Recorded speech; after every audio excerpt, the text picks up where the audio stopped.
తాకట్లో ఉన్న మీ బంగారాన్ని విడిపించి ఆ రోజు ఆన్లైన్ రేటుకి కొంటాం. Sharma gold company. Suman TV ప్రేక్షకులకు నమస్కారం. మార్చి 3న హోలీ జరుపుకోవాలా, 4న జరుపుకోవాలా, మరి మార్చి 3న చంద్రగ్రహణం ఏర్పడుతుంది. ఈ సందిగ్ధంలో అయితే మనమంతా ఉన్నాం కదండి. ఓ వివరణ, ఓ క్లారిటీ ఇవ్వడానికి ప్రస్తుతం మనతో పాటు ఉన్నారు ప్రముఖ జ్యోతిష్యులు, సంకల్ప మందిర్ నిర్వాహకులు బ్రహ్మశ్రీ నందిబట్ల శ్రీహరి శర్మ గురువు గారు. వారితో మాట్లాడి క్లారిటీకి వచ్చేద్దాం. గురువు గారు నమస్కారం. గురువు గారు, వాగర్థావివ సంపృక్తౌ వాగర్థ ప్రతిపత్తయే జగతః పితరౌ వందే పార్వతీ పరమేశ్వరౌ. ఆదిత్యాయ చ సోమాయ మంగళాయ బుధాయ చ గురుశుక్ర శనిభ్యశ్చ రాహవే కేతవే నమః. శృంగేరి జగద్గురు పీఠాధిపతులకి, కంచి పీఠాధిపతులకి నమస్కారములు తెలియచేసుకుంటూ కార్యక్రమాన్ని ప్రారంభిద్దాం. గురుగారు, మరి హోలీ పండుగ అసలు శాస్త్రం ఏం చెప్తుంది? అసలు ఏమైనా కథ ఉందా? అండ్ హోలీ 3న జరుపుకోవాలా, 4న జరుపుకోవాలా? కాముని దహనం అంటూ ఉంటారు. ఇదంతా కూడా నేటి తరానికి కావాలి గురుగారు, మీ ద్వారా వినాలి అనుకుంటున్నాము. మరి చంద్రగ్రహణం కూడా వస్తుంది. ఏ సమయాన, ఏ రోజున చేసుకోవాలి? ఒక పూర్తి వివరణ, క్లారిటీ ఇవ్వరా గురువు గారు? తప్పకుండానమ్మా. అసలు ఈ యొక్క హోలీ పండుగ అనేటువంటి యొక్క విశిష్టత, దాని గురించి తెలుసుకునే మొదలు అహోరాత్రాలు అనేటువంటి తెలుసుకోవాలమ్మా. అహోరాత్రంలోనంటే రాత్రిపూట మాత్రమే జరుపుకునేటువంటి పండుగలు 4. ఏంటేంటి గురువు? మహాశివరాత్రి, 2 పాల్గొన పౌర్ణమి, కామదహనం అని అంటారు, హోలీ పండుగ జరుపుకునేటువంటి రోజు. తర్వాత జన్మాష్టమి, శ్రీకృష్ణుడి జన్మాష్టమి, దీపావళి. ఇవన్నీ కూడా 4 కూడా రాత్రిపూట జరుపుకుంటారు. అంటే ఎందుకు ఈ యొక్క కామదహనము అంటే, తారకాసుర సంహారానికి సంబంధించి రాక్షసుడైనటువంటి తారకాసురుడు పొందిన వరము పరమేశ్వరుడికి సంతానం వల్ల నాకు మరణం కలగాలి అని. ఎందుకంటే పరమేశ్వరుడికి భార్య సతీదేవి మరణించిన పిదప వియోగం చెందినవాడే పరమేశ్వరుడు తపస్సు చేసుకుంటాడు. మళ్ళీ ఆమె పార్వతిగా జన్మిస్తుంది.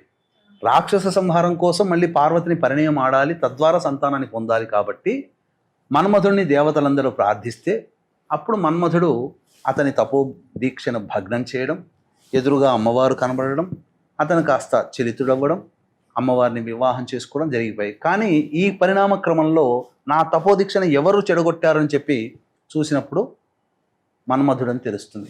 క్రోధాగ్నితో మన్మధుడిని దహనం చేస్తాడు. కాబట్టి కాముడు అనగా కోరిక, కాముడు అంటే ఎవరు? కోరికే కదా మన్మధుడిది. ఆ కోరిక మరణించిన రోజు కాబట్టి కామదహనం అనేటువంటిది జరుపుకుంటారు.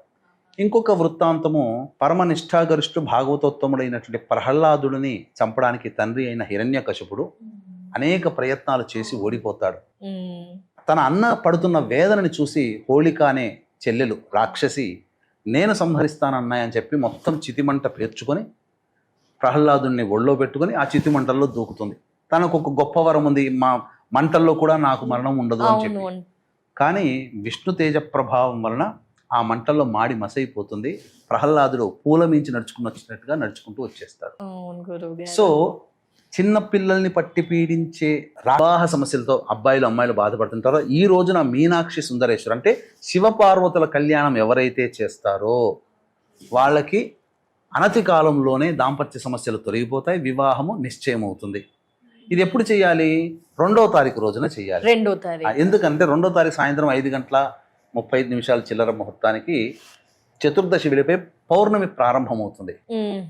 కాబట్టి ఈ కామదహనము కానీ హోళికోత్సవము కానీ 2వ తారీఖు రోజున జరుపుకోవాలి. ఈ కళ్యాణం కూడా 2వ తారీఖు సాయంకాలం ప్రదోషకాల సమయంలో చేయాలి.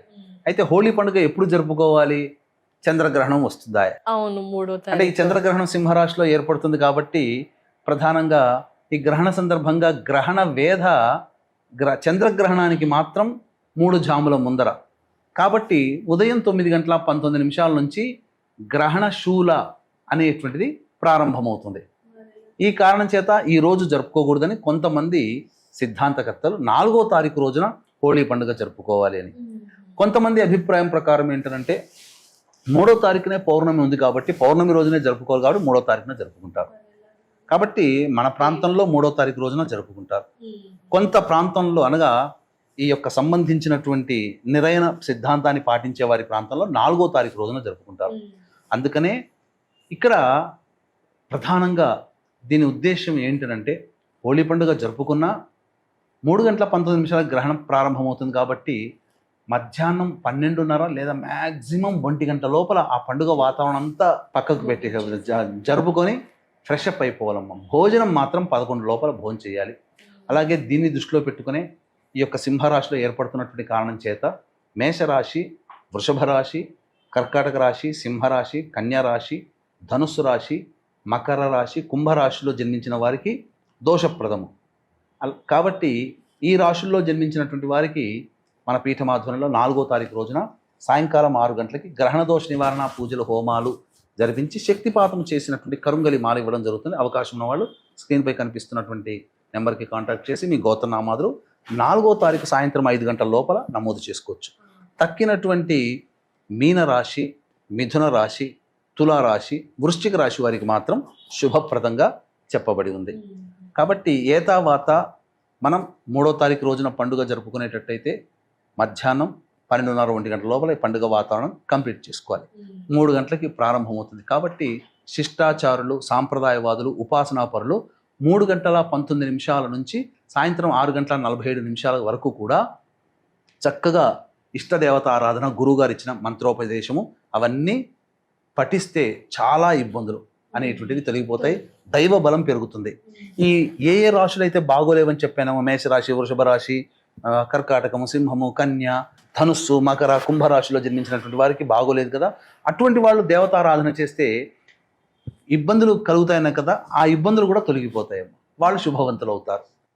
ఇది కాబట్టి చక్కగా దానం కార్యక్రమం ఈ రాశిలో జన్మించినటువంటి వాళ్ళు వెండి సర్పబింబము, చంద్రబింబము తయారు చేయించుకుని చిన్నపాటిది, అలాగే కంచు పాత్ర నిండా ఆవునేతి వేసి ఆ యొక్క బింబములు వేసి దాంట్లో ముఖాన్ని చూసుకొని తమ బింబాన్ని చూసుకొని ఉలవలు, బియ్యము, గోధుమలు, మినుములు వాటికి శక్తి కొద్ది వాళ్ళకున్న శక్తి మేర బ్రాహ్మడికి దానం చేసి కంచు పాత్రతో సహా దానం చేసి వచ్చిన, లేదా ఆ కంచు పాత్రలో ఉన్నటువంటిది బ్రాహ్మడు ఆవునేతితో మన మొహాన్ని చూసినటువంటి ఆవునేతితో ఉన్నటువంటి దాన్ని తీసుకోలేకపోతే ఆ కంచు పాత్ర కానీ లేకపోతే మట్టి పాత్రలో అయినా కానీ చేయవచ్చు. చేసి ఆ మొహాన్ని చూసినటువంటి దాన్ని అదే విధంగా దేవాలయంలోని రావి చెట్టు దగ్గరనైనా లేదా దీపారాధన చేసే చోటనైనా కానీ దీపారాధన చేసి వస్తే సరిపోతుంది. ఆ దోషం మరునాడు చేయాలా గురుగారు? ఇదంతా 4వ తారీఖు రోజున చేయాలి. ధన్యవాదాలు గురుగారు. హోలీ ఏ రోజు చేసుకోవాలి అనే సందిగ్ధంలో మేమంతా ఉన్నాము, బట్ వివరణ తెలియచేశారు. దానికి ఉన్న అర్థం ఏంటి తెలియచేసి చాలా చక్కగా వివరించినందుకు ధన్యవాదాలు గురువు గారు. నమస్కారం. సర్వం శ్రీ ఉమామహేశ్వర పరబ్రహ్మార్పణమస్తు.